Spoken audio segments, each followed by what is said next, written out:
de acoplamiento magnético y circuitos acoplados. Hemos dicho que cuando una bobina circula cuando una corriente circula por una bobina, puede producirse el hecho de que en una segunda bobina se induzca un voltaje. Si eso ocurre, al voltaje inducido en los extremos de la segunda bobina le hemos dado el nombre de voltaje mutuo inducido. Y concluíamos que en ese caso se dice que las dos bobinas están magnéticamente acopladas y los circuitos a los cuales pertenecen estas bobinas son circuitos con acoplamiento magnético. Hemos establecido la expresión para el voltaje mutuo inducido, tanto en el dominio del tiempo como en el dominio de la frecuencia, asumiendo de que estamos aplicando el método fasorial. Hemos también revisado nosotros el hecho de cómo se establecen la regla o cómo se establecen los puntos en las bobinas. ¿O no hemos visto todavía eso? Disculpen. A ver, borre entonces eso ahí.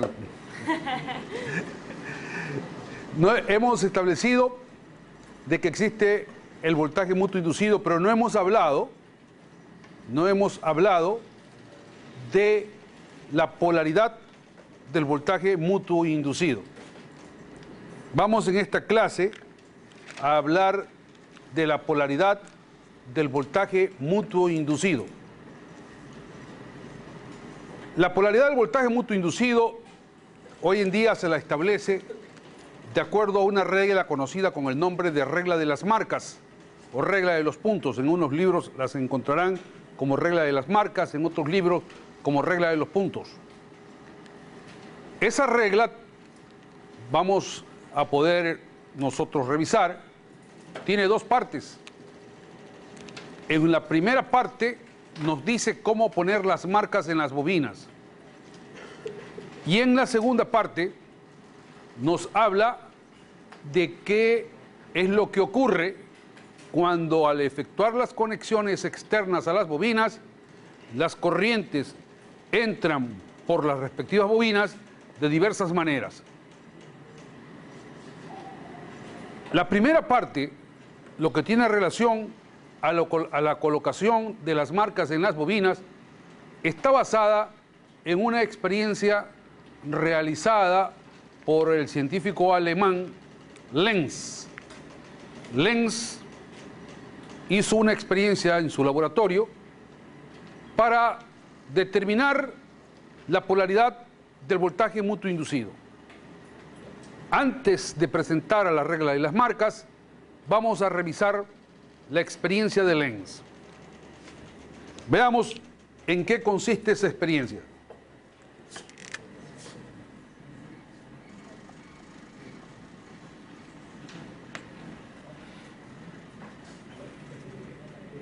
Lenz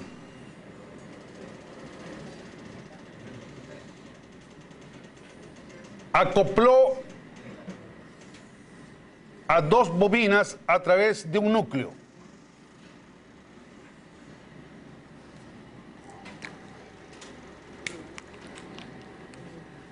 La primera bobina es una bobina de autoinducción L1 y de N1 vueltas. Esa bobina de ahí, Lenz la conectó a una red de alimentación que la vamos a representar por una fuente de voltaje en serie con una impedancia.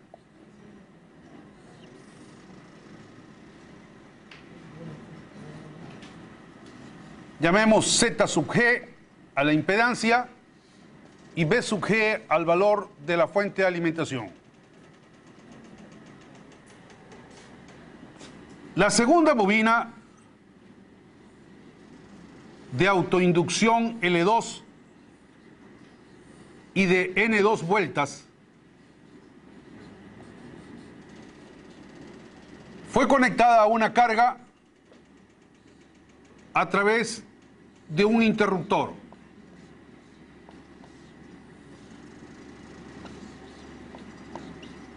El interruptor estaba inicialmente abierto.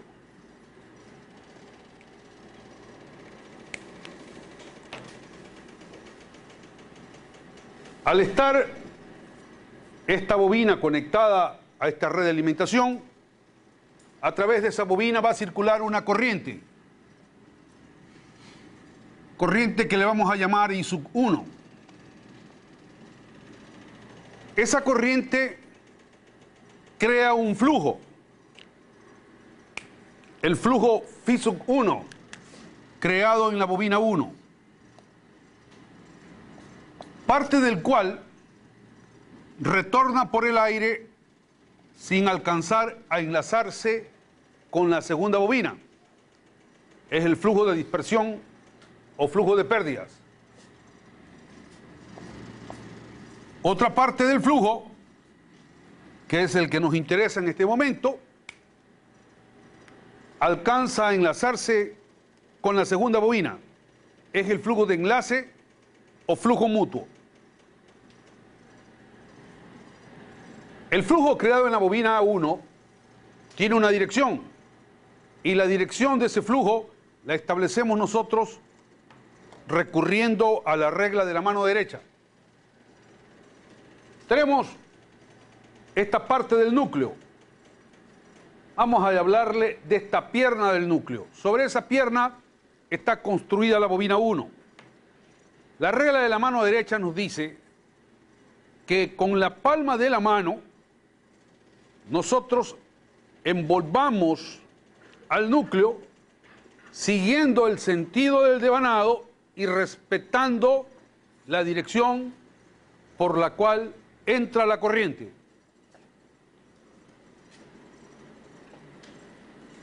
En este caso la corriente entra por el terminal de arriba. Ahí, por ese terminal, el devanado penetra por la parte anterior y retorna por la parte posterior del núcleo. El dedo pulgar de la mano derecha nos indica la dirección del flujo magnético. En este caso, el flujo de enlace tiene esta dirección en el núcleo.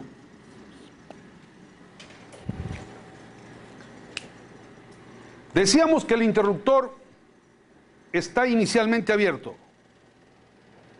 Lenz procedió a cerrar el interruptor y al hacerlo observó que el flujo en el núcleo disminuía. Eso le llevó a postular de que acá en el circuito de la derecha circula una corriente con una dirección tal que crea un flujo que se opone al flujo de enlace. A ese flujo Lenz le llamó flujo de oposición. Este es el flujo de oposición en este caso, con esa dirección. Y a la corriente que crea ese flujo de oposición le llamó corriente natural. Nuevamente utilizando la regla de la mano derecha, para que el flujo de oposición tenga la dirección mostrada, la corriente natural debe estar entrando por el terminal superior o lo que es lo mismo, saliendo por el terminal inferior. Esta es la corriente natural a la cual vamos a llamarle I2.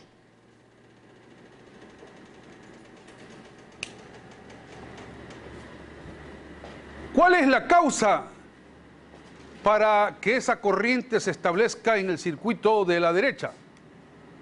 No existe otra causa que el voltaje mutuo inducido.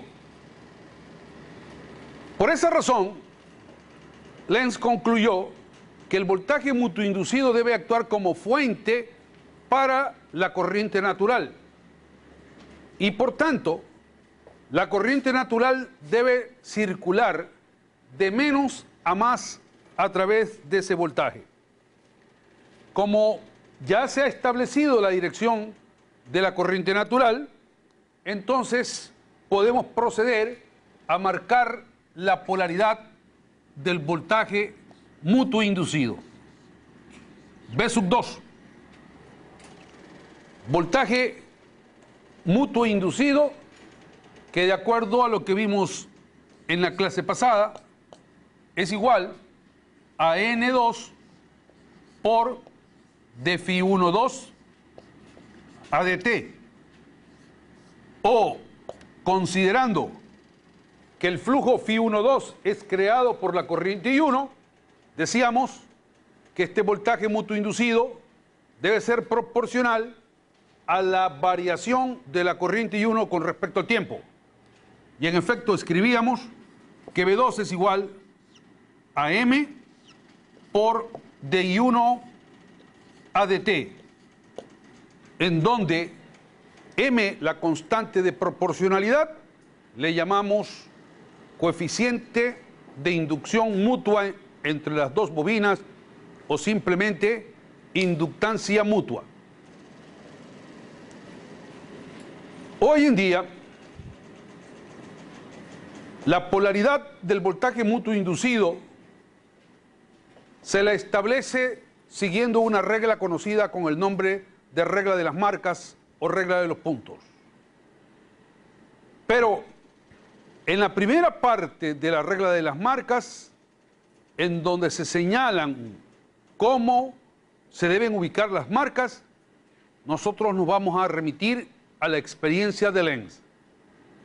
¿Qué dice la regla de las marcas o regla de los puntos?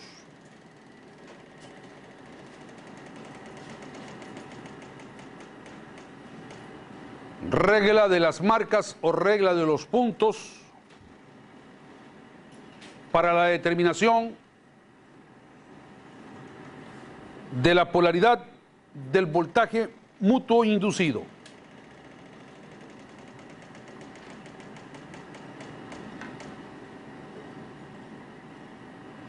Ponga marca al terminal de la primera bobina,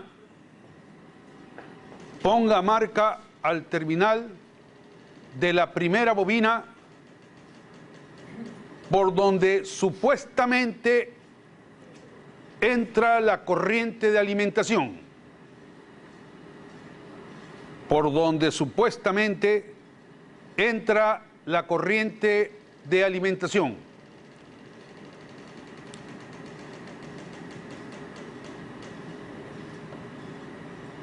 Y ponga marca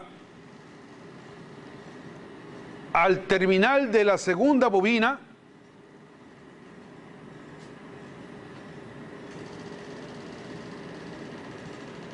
por donde sale la corriente natural.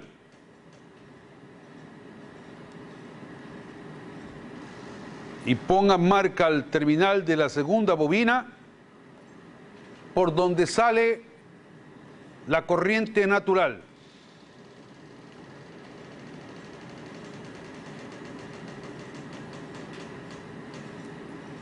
Esa primera parte nos indica a nosotros cómo debemos localizar las marcas en las bobinas.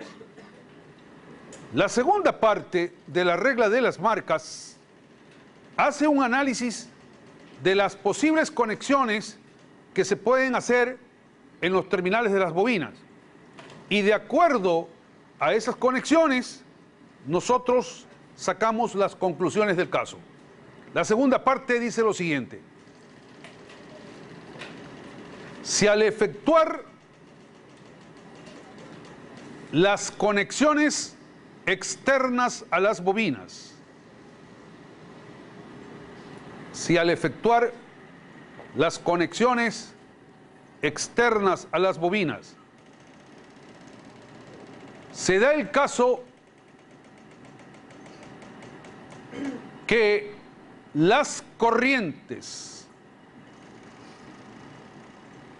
en las respectivas bobinas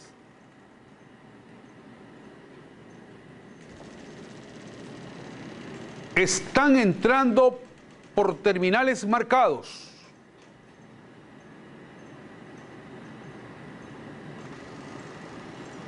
o que las corrientes en las respectivas bobinas